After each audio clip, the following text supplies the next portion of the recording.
គ្ន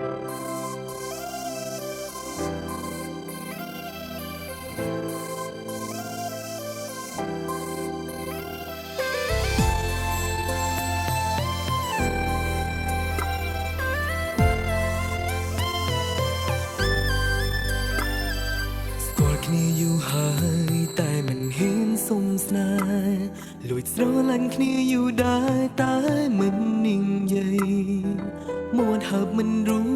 ចមិនដឹងទេថាកើតអីប្រហែលមកពីនិស្ស័យខ្ញុំមិន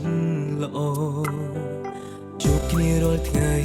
គេមិនដែលសួរថា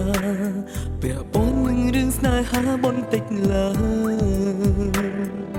មិនដឹងចិត្តខ្ញុំឬគេដឹងបាត់ទៅហើយមកខ្ញុំបញ្ជាក់ចំឡាយពេកទេដឹងមានអ្វីចង់សួរខ្ញុំទេដូចជាខ្ញុំស្រឡាញ់អ្នកណាឬក៏អូនអាចសួរថាមានអ្នកណានៅក្នុងចិត្តសួរមកខ្ញុំសន្យាថាខ្ញុំឆ្លើយការពិតមិនផុសថាតើក្នុងចិត្តមានអ្នកណាខ្ញុំក៏លួចស្នេហ៍នោះអ្នកគេនៅក្នុងបេះដូងនៅឡើយម្នាក់ទល់មកខ្ញុំនេះហើយដែលខ្ញុំស្រឡាញ់ជាយូរ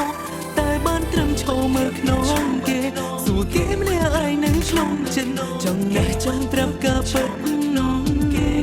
ថាក្នុងចិត្តមានអ្នកណា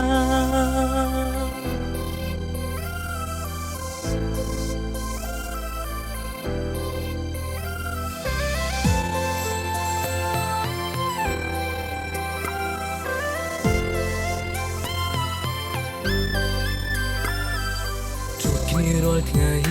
គេមិនដែលសួរថាពាក់ព័ន្ធនឹងរឿងស្នេហាបន្តិចឡើយមិនដឹងចិត្តខ្ញុំឬគេដឹងបាត់ទៅហើយមកខ្ញុំបញ្ជាក់ចំឡាយពេកទេដឹងមានអ្វីចង់សួរខ្ញុំទេដូចជាខ្ញុំស្រឡាញ់អ្នកណាឬក៏អូនអាចសួរថាមានអ្នកណានៅក្នុងចិត្តសួរមកខ្ញុំសន្យាថាខ្ញុំឆ្លើយការពិតមិនផុសថាតើក្នុងចិត្តមានអ្នកណាខ្ញុំក៏លួចស្នេហ៍នោះអ្នកគេនៅក្នុងបេះដូងនៅឡើយម្នាក់ទល់មកខ្ញុំនេះហើយដែលខ្ញុំស្រឡាញ់ជាយូរតែបានត្រឹមឈរមើលក្នុងគេសួរគេម្នាក់ឯងនៅក្នុងចិត្តចង់ណែចង់ប្រាប់ការពិតក្នុងគេថាក្នុងចិត្តមានអ្នកណា